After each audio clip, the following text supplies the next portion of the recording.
조갑제 TV 시청자 여러분 안녕하십니까. 2022년 11월 8일 밤 7시 반입니다.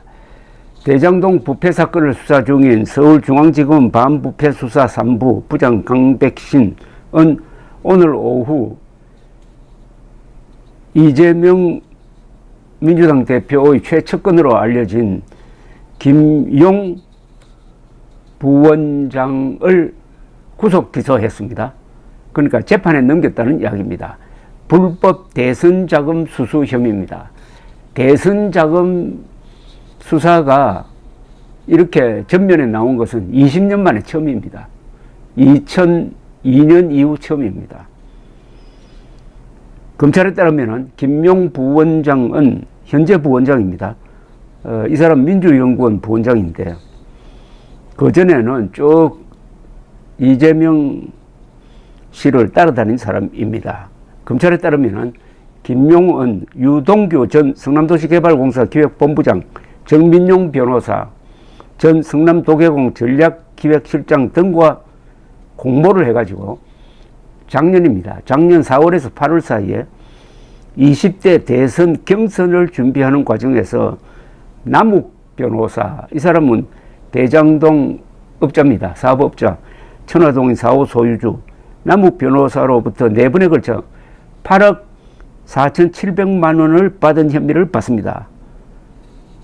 검찰은 김용과 유동규, 정민용, 남욱 등은 대장동 개발 과정에서 유착관계를 맺어가지고 금품 제공과 선거 지원에 따른 사업상 특혜를 주고받았다고 설명을 했습니다. 검찰은 또 남욱 변호사를 불러가지고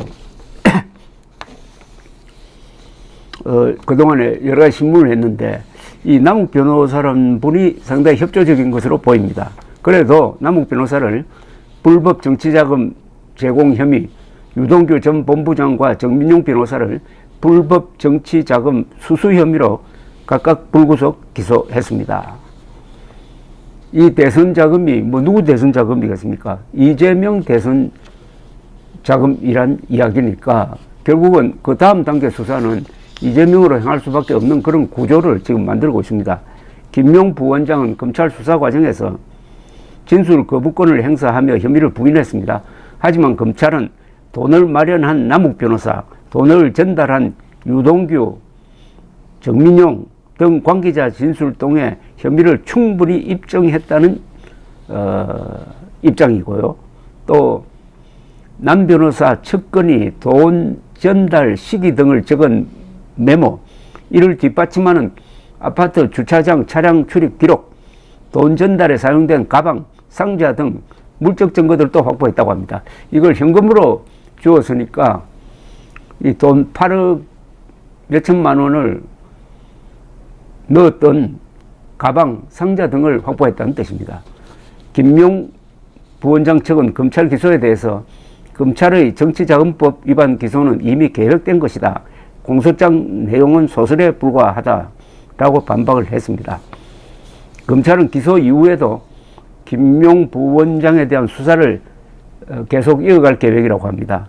검찰은 2014년 6월 지방선거를 전후로 유 전 본부장이 김용에게 1억 원을 전달했다는 진술도 확보한 것으로 알려졌습니다. 검찰은 또 김용이 2013년 말 대장동 일당으로부터 술 대접을 받고 2014년 설 추석에 떡값을 받았다는 의혹에 대해서도 수사 중인데 당시 김용은 성남시 의원이었습니다. 검찰은 당시 대장동 일당이 낸 술 접대 비용과 명절 떡값이 김용의 직무와 관련해 대가성이 있는지 수사 중인 것으로 현재 알려져 있습니다. 이 법조계에서는 검찰이 이재명 대표의 또 다른 최측근인 정진상 민주당 대표실 정무조정실에 대한 수사에 본격 착수할 것이라는 전망도 내어놓고 있습니다. 검찰은 이미 법원에서 특정범죄 가중처벌법상 뇌물협의를 적용한 계좌 추적 영장을 발부받아가지고 정진상 실장 부부의 자금 흐름을 추적 중에 있습니다. 검찰이 이 정 실장이 과거 근무했던 경기도청과 성남시청에서도 월급 지급 내역, 법인카드 사용 내역 등을 이미 제출 형식으로 받아서 분석 중이라고 합니다. 검찰은 유동규 전 본부장 등을 조사하는 과정에서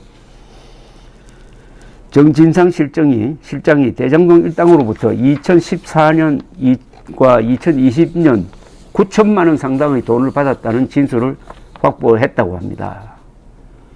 또 검찰은 대장동 사업이 진행되던 2014년 남욱 변호사와 김만배 씨가 조성한 43억 원 중 5천만 원이 유동규를 거쳐 성남시 정책실장이던 정진상 실장에게 전달된 정황을 포착했다고 합니다. 뭐 많습니다. 검찰은 또 유동규 씨가 2020년 정 실장에게 설 추석 명절 떡값 1,000만 원을 주었고 이 외에 추가로 3천만 원을 건넸다는 정황도 파악한 것으로 전해졌습니다. 자, 그런데 검찰은 공무원 신분이던 정 실장이 사업 편의를 대가로 금품을 받았다면 뇌물에 해당할 수 있다고 보고 그를 뇌물수수 피의자로 정식 입건할지의 여부를 지금 검토 중에 있습니다. 이뿐만 아닙니다. 정진상 씨는 수원지검 성남지청에서 수사 중인 성남FC 후원금 사건에서도 이재명 대표와 함께 제3자 뇌물죄 공범인 상태로 지금 되어 있습니다. 여기 등장하는 돈의 액수가 43억, 8억, 뭐 떡값 뭐 이렇게 하면서 또 뭐 1,000만 원, 추가로 3천만 원, 이 액수가 보통이 아닙니다.